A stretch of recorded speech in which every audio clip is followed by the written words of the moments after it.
tiene sus vasos sanguíneos, como tal.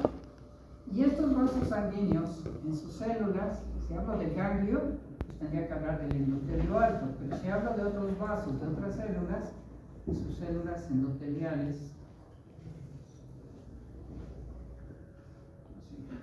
Y estas células tienen proteínas en su membrana. Por lo tanto, a esas proteínas se les llama adresinas vasculares.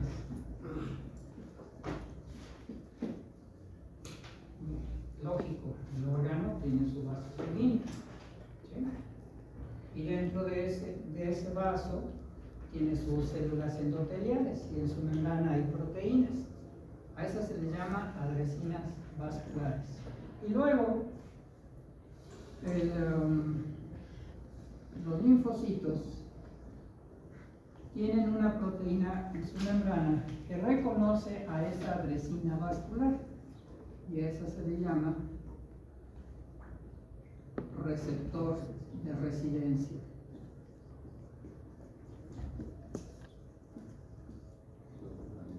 ¿Sí? Por ahí vamos. Las selectinas son proteínas de membrana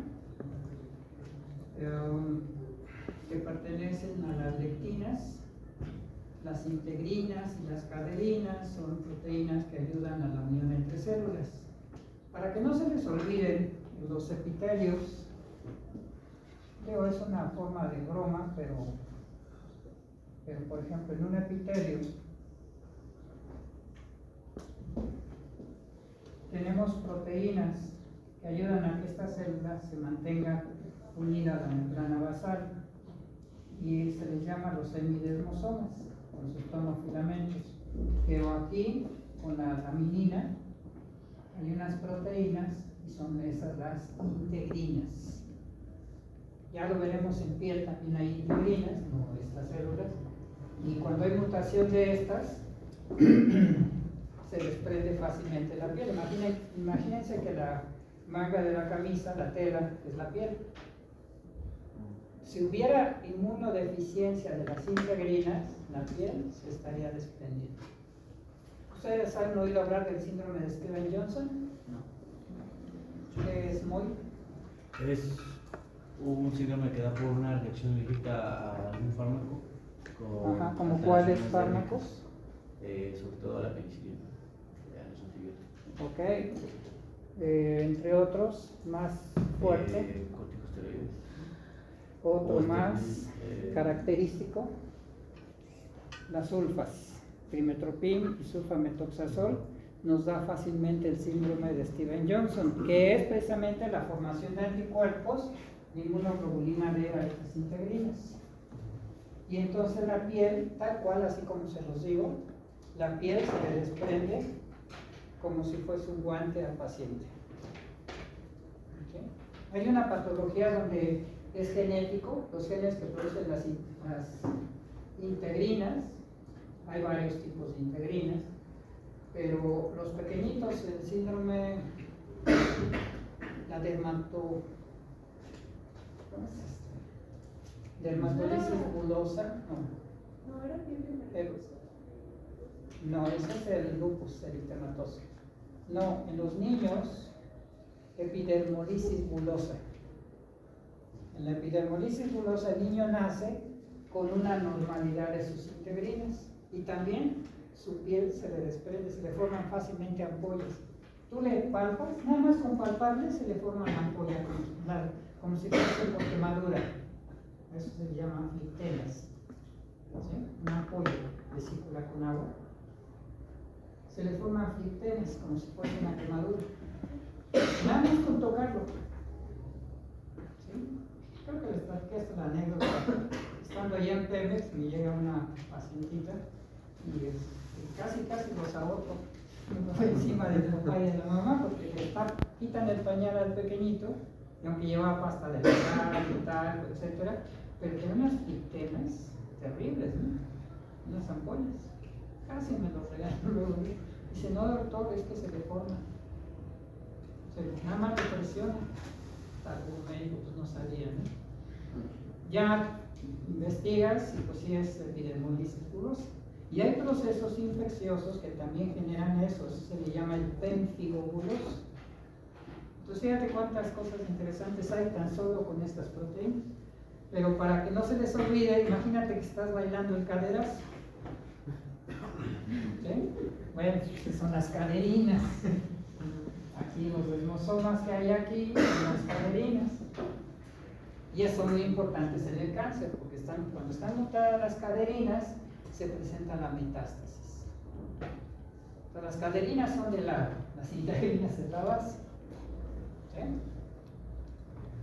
Casi las caderinas están abundantes en el metro o en México, como a las 7 de la mañana.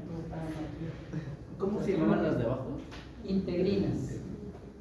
Bueno, ya adelantamos un poquito. Esto no viene en examen todavía, tranquilos, para contestar la pregunta. Pero regresamos. Entonces, conclusión. Las proteínas que están en el endotelio de los vasos sanguíneos de los órganos linfáticos se les llama adresina vascular. Lógico, si está en el vaso, pues es vascular. Si es lo que le da dirección al linfocito, pues viene del inglés, adres, dirección, ¿vale? No hay forma de que se confundan. ¿Alguna pregunta, Leslie? ¿Está usted de acuerdo conmigo? ¿No está enojada? ¿No? Entonces, ahora bien, ¿cuál sería su adresina vascular? Vamos a suponer que todos somos linfocitos. Y usted, el linfocito, ahorita salió de su órgano linfático, de su casa, y entonces anda circulando en el organismo. Al regresar a casa, ¿cuál sería su adresina vascular? ¿La llave? A ver, piénsale bien. Es el vaso sanguíneo que está en el órgano linfático. La llave, ¿verdad? Y tu receptor de residencia, la llave. Entonces, señor Luis Ángel, ¿me presta usted su receptor de residencia? ¿No sería al revés? No, ¿verdad? Ya se reveló. ¿No sería la adresina la llave y el receptor la chapa? La adresina está en el vaso del órgano linfático, a donde llega. Y el que llega, si tú eres el linfocito, necesitas la forma de abrir. Es una analogía pues para bromear, pero para que se les quede más. Pero Luis Ángel no me quiso prestar su receptor de residencia. Eso se toma en cuenta para el examen. Bueno, ok, vamos a poner solo algunos ejemplos de órganos, de receptores, de adresinas y de tipo de moléculas. Para que no se confundan, tómenlo tal cual. Si dice adresina vascular, pues es del vaso sanguíneo. Lo está diciendo, la adresina vascular es el vaso sanguíneo que está en el órgano linfático. ¿Sí?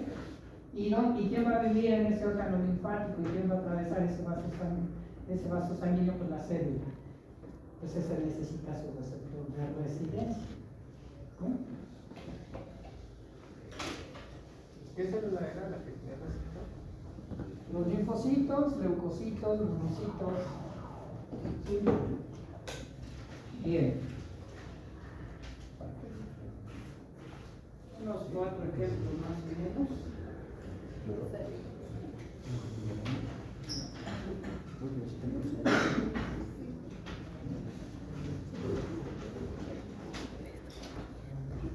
Veamos, hacemos una tabla con 4 columnas y 4 filas. Y entonces, en el encabezado ponemos el órgano linfático.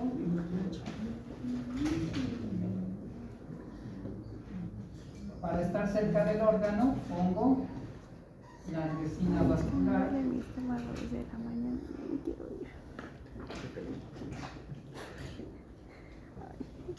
Y entonces ahora ponemos el receptor de residencia. Receptor de residencia. Y cercano a ese receptor de residencia ponemos la célula mole. ¿Ok? Entonces los pongo de esta forma para que así del órgano está el vaso y el receptor está la célula. ¿De acuerdo? Bueno, veamos algunos ejemplos. Vámonos al común, que es el ganglio linfático.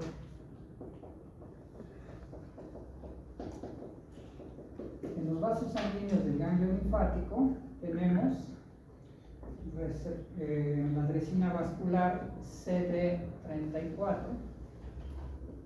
acuérdense, cluster differentiation, proteína de membrana, y otra que se le llama GlyCAM, que es molécula de adhesión de célula glucosilada. Molécula de adhesión de célula glucosilada. Después, en el receptor de residencia, tenemos la selectina L, y las células en las que está este receptor de residencia, el linfocito virgen. Un linfocito virgen. ¿Qué es un linfocito virgen? ¿Aranza? ¿Qué todavía qué? No. ¿Qué es? Exacto, que no ha interaccionado todavía con un patógeno. Por eso se le llama virgen. ¿Por qué el linfocito B puede interaccionar con antígenos? Sí, ¿por qué el linfocito B? Bueno, más bien la pregunta primero sería, ¿cuáles son las células presentadoras de antígeno?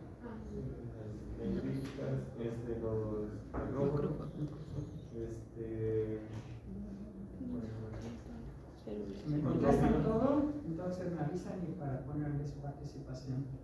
Los dendríticos, macrófagos, el neutrófilo. No, el neutrófilo es fagocita y destruye. Se le vale. Fagocita y destruye.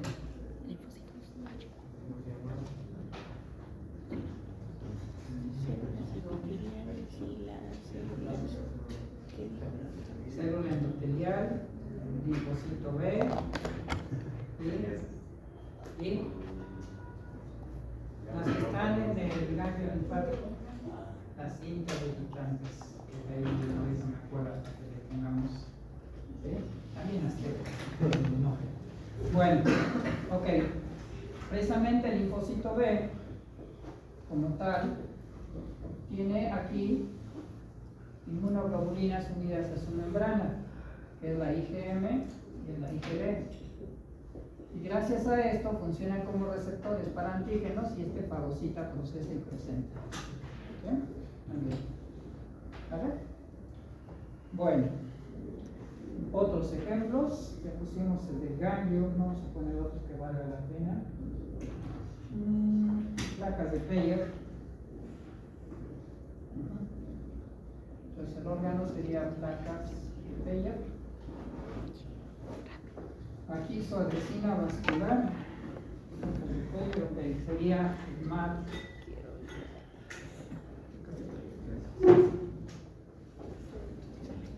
Moléculas asociadas a células de adhesión. Moléculas asociadas a células de adhesión. Y en este caso también tenemos la selectina L. Y también en el linfocito virgen. ¿Okay?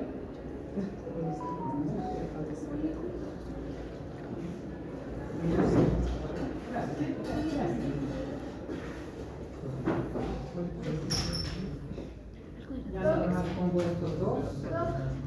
Sí. Moléculas asociadas a asociadas a células de adhesión. Gracias. Sí. Otro más sería la piel. Aquí sería la resina vascular, selectina T. El receptor de residencia es antígeno leucocitario cutáneo, CDA, y está en linfocitos de memoria.